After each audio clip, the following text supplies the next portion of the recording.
Why is it so hard to build a good design portfolio? After all, it's a showcase of you, your skills, and all of your work. It should be simple, but it really isn't. Unless you approach it like you would do any other design challenge.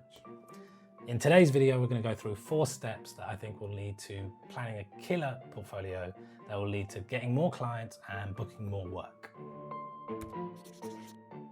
Hey team, welcome back. If you're new here, my name's Aaron. I'm a startup and product designer based out of London. So towards the end of last year, I became self-employed, which is shorthand for I was let go by my previous startup that I joined in amongst the pandemic. So to be able to eat, I had to start selling my soul and selling my services and start freelancing and contracting. And as a freelancer, one of the most important things that you can have in your toolkit is a great portfolio. A showcase where prospective clients can come find you, see your work and figure out if you're the right person for the job at hand. And I have one, but like many designers that are looking back at things that they designed years ago, I'm incredibly embarrassed of it. I hate my portfolio.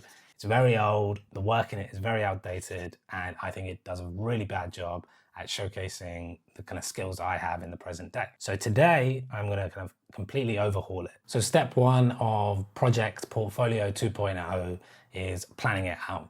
So step 1 of most of my design projects are kind of planning out what the architecture is going to be, what the layout's going to be, what the structure of it's going to be.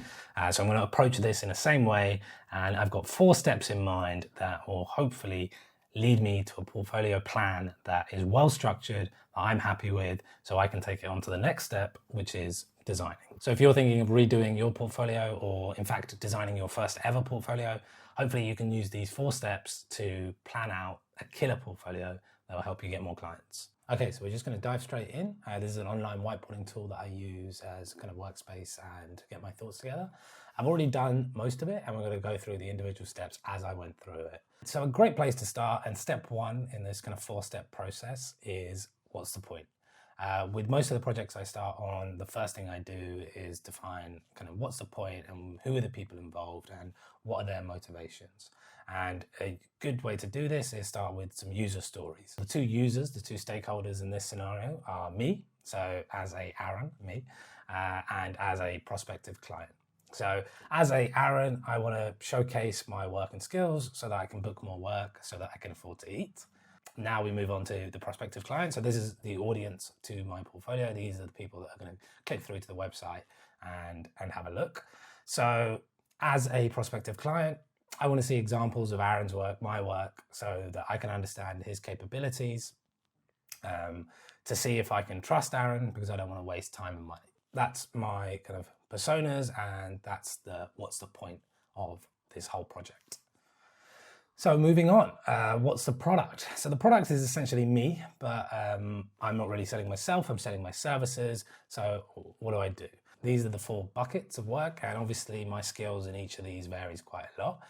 We want to kind of map these. So we take all of those steps from step 2, defining what the product is, and I mapped them on an axis of money and versus my skills and experiences. So money being how much, and this is just my opinion on how much these skills could be valued at by prospective clients. So kind of video and illustrations and artistry is kind of over here on the left-hand side, where it potentially pays quite high in money, but my skills aren't really there to charge for it. So we're kind of coming across over to the right here, and it's all the kind of product design and brand design and kind of website creation that I've put up here. So in my opinion, I think I'm relatively well skilled and experienced at these things, and I think the money's good. Like the money for especially like product design, UX, UI, UX work, I think is relatively good now. So the next step, I've given myself 5 stars, and I'm going to just quickly now put them across things that I enjoy doing. Because as much as money and skills is an important thing, I think becoming self-employed, one of the things that also matters is how much you enjoy the thing. And so quickly now, I'm going to put a few stars around some of the things I really enjoy doing. And so these are all things that I enjoy, I'm relatively good at, and I think pay relatively well. So these are probably going to be the crux of my product. The services that I will be selling will be in and around these kind of categories. So now we move on to step 3. So step 3 is kind of breaking out those categories and figuring out what's the content. So what's the content in and around these pillars that I'm going to use to showcase my skills and my process in the various categories that I've chosen. So I've kind of kept it relatively minimal. I don't think you should have every single piece of work you've ever done here, right? I think it should be literally just the best examples of your work, the best showcase. So now step 4. So we've kind of laid out the product, laid out the content, and now we need to kind of lay out the site. So step 4 is layout. So we're going to start at the top with a very simple navigation. Then in the kind of hero section, I need to come up with a concise sentence that explains I can help with all of these things. So all of the things that I defined as my product earlier need to kind of be bundled up into a concise sentence. I quite like in websites where they've got logos of companies that are using their SaaS tool or using their tools or whatever. So I think it would be quite cool to do a similar thing here. So brands that have trusted me before. So the next step is that featured case study. So we're going to lead with that first one that I chose, the tabled product case study, a little preview of the work and an enticing image to hopefully make them click through and read the whole case study in full. Then the second one, the City Nexus brand. So I think I can definitely do a big, nice visual piece here that's quite visually attractive, and then link out to my other work. So just chosen 3, so 3 of the others of the 8 that I'm going to probably put on the site, and you can click through to see all, and then you go to the work page where you can see all 8. And then a little bit about me. At the end of the day, they're hiring a person, they're hiring me, so they do want to kind of know some of my personality. So maybe put my face on the screen, maybe put a bit about this YouTube channel, my other kind of interests as well, just so they can understand the kind of person that they would be working with. And then straight to the call to action. So call to action, like I just get their details so that I can contact them and we can kind of start a conversation. So you can see here that it's not a massive website, like it's relatively concise. Within hopefully a few blocks, you really understand my capabilities and maybe clicking through to reading a few pieces of work as well.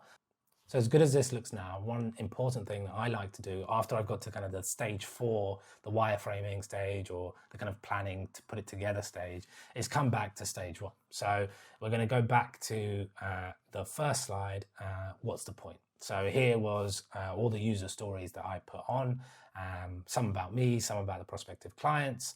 And the reason I go back to this slide is to kind of map the work, the output of stage 4, which in this case is the layout, back to the drivers, which was step 1, and the user stories themselves. So the last step in my process is kind of mapping those user stories onto my website in step 4 to see if I've done a good job of creating a website that is completing the goals of the user story. I won't go through the rest, but you can see here how I've kind of mapped the other user stories to different parts of the website, layout, just to make sure that I'm staying true to my user stories. And it's quite nice to kind of complete that loop of staying true to the reason and the point of why you began this whole project. So there you have it. That's the 4-step process that I took in planning out, structuring and laying out my portfolio website. The next phase after this is to move those wireframes and layouts into kind of more high fidelity designs. And then the phase after that is kind of moving it into Webflow, where I'll do the development and make the actual website. So if you did like this video and you want to see those 2 next phases, which I'll also be making videos about, then please hit the subscribe button, and also kind of let me know what you thought of the 4 steps. Like, do you agree? Do you think I missed anything? Always happy to kind of iterate on my process and get feedback on it. So do let me know in the comments.